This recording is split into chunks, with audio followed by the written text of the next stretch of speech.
Hello students, today we will discuss about transport of carbon dioxide in the blood. In last class we have discussed about transportation of oxygen with binding with hemoglobin molecules. So today we will discuss how the carbon dioxide is transported from tissues to the blood and from blood to the lungs. Okay, so transport of carbon dioxide in the blood is actually occur by three different methods. One is dissolution directly into the blood, and the second is binding to the hemoglobin molecules, and the third is carried as a bicarbonate ion. So because carbon dioxide molecule has different properties which help in its transportation. One is carbon dioxide is more soluble in blood, or we can say in water, than oxygen molecules. So about 5 to 7% of all carbon dioxide is dissolved in the blood plasma. And the second method of transportation of carbon dioxide is carbon dioxide can bind with plasma protein, for we can say carbon dioxide bind with hemoglobin, which is present in red blood cells, and it is also a type of protein which is made up of 4 different polypeptide chain with heme group.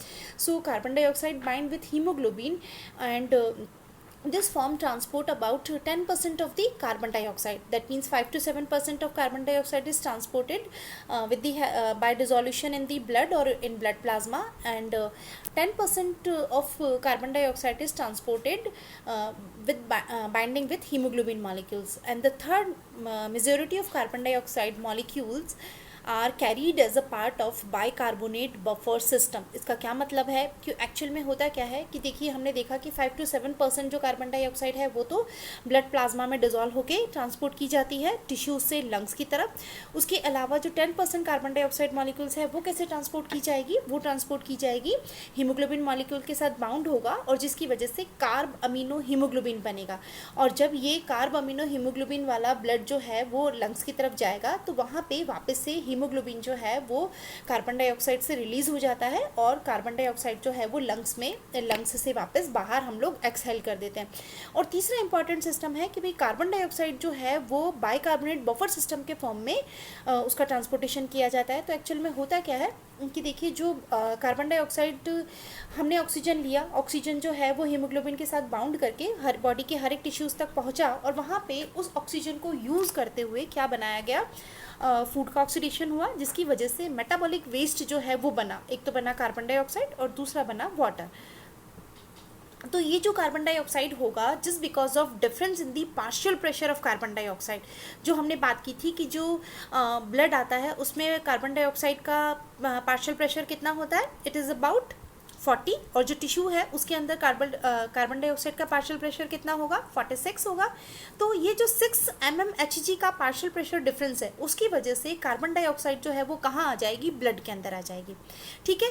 अब ये जो carbon dioxide होगी वो rapidly diffuse हो जाती है red blood cells के अंदर, और रेड ब्लड सेल्स के अंदर एक एंजाइम प्रेजेंट होता है जिसे हम लोग बोलते हैं कार्बोनिक एनहाइड्रेज एंजाइम. तो ये कार्बोनिक एनहाइड्रेज एंजाइम जो है वो CO2 और ऑक्सीजन, CO2 और वाटर, तो CO2 और वाटर जो है वो आपस में मिलेंगे in the presence of carbonic anhydrase enzyme, and they form carbonic acid. तो कार्बोनिक एसिड का निर्माण होगा, और ये जो कार्बोनिक एसिड होता है actually it is very unstable intermediate molecules that immediately dissociate into bicarbonate ion and hydrogen ion. ठीक है.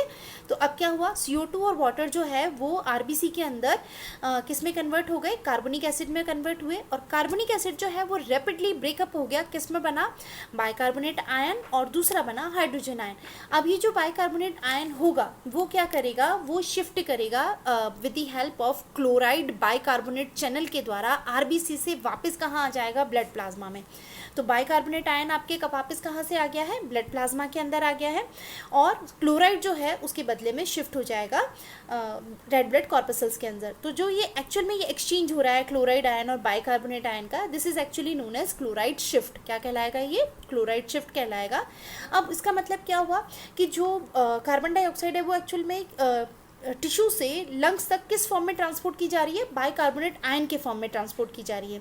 अब जब ये जो आपका जिसके वो ब्लड जो डीऑक्सीजनेटेड ब्लड है जब वापस लंग्स की तरफ पहुंचेगा, तो लंग्स के अंदर वापस वहाँ पे क्या हो जाएगा? ये जो CO2 होगा यानी बाइकार्बोनेट आयन जो होगा वो वापस से डिफ्यूज़ होगा कहाँ पे? RBC के अंदर with the help of transporter, जिसे हम क्या कहेंगे? Chloride and bicarbonate transporter. तो इस ट्रांसपोर्टर की हेल्प से वापस से बाइकार्बोनेट आयन जो है वो कहाँ पहुँचेगा, आरबीसी के अंदर, और वहाँ पे हाइड्रोजन आयन प्रेजेंट है। तो बाइकार्बोनेट आयन जो है वो हाइड्रोजन आयन के साथ बाइंड करके अगेन वापस बनाएगा कार्बोनिक एसिड, और कार्बोनिक एसिड जो है वो फिर से ब्रेक हो जाएगा कार्बन डाइऑक्साइड एंड वाटर के अंदर। तो ये जो CO2 बना है वो वापस से कहाँ डिफ्यूज़ हो जाती है, just because of partial pressure differences की वजह से ये डिफ्यूज़ हो जाएगी आपके लंग्स से, ब्लड से लंग्स में, और लंग्स से फिर हम लोग इस कार्बन डाइऑक्साइड को एक्सहेल कर देते हैं। तो देखिए इसका मतलब क्या हुआ कि जो कार्बन डाइऑक्साइड है उसको हम लोग 3 अलग अलग ट्रांसपोर्टेशन मैकेनिज्म के द्वारा ट्रांसपोर्ट करते हैं। पहला होगा ब्लड प्लाज्मा के अंदर डिसॉल्व करना, दूसरा मेथड जो होगा वो किससे होगा, हीमोग्लोबिन के साथ बाउंड करेगा और क्या बनाएगा, कार्बन डाइऑक्साइड हीमोग्लोबिन आपस में बाइंड करके कार्ब अमीनो हीमोग्लोबिन, उसके द्वारा कार्बन डाइऑक्साइड का ट्रांसपोर्टेशन होगा। और तीसरा मेथड जो होता है वो कौन सा मेथड होगा, वो होगा बाइकार्बोनेट बफर सिस्टम, यानी मैक्सिमम जो कार्बन डाइऑक्साइड का ट्रांसपोर्टेशन होता है एक्चुअल में वो बाइकार्बोनेट आयन के फॉर्म में होता है। सर 85% ऑफ ट्रांसपोर्टेशन जो होगा वो बाइकार्बोनेट आयन के फॉर्म में होगा, 10% आपके हीमोग्लोबिन के साथ बाउंड फॉर्म में होगा, और 5 to 7% जो होगा वो ब्लड प्लाज्मा में डिसॉल्व होके होगा। Okay, so this is all about transportation of carbon dioxide. Thank you so much.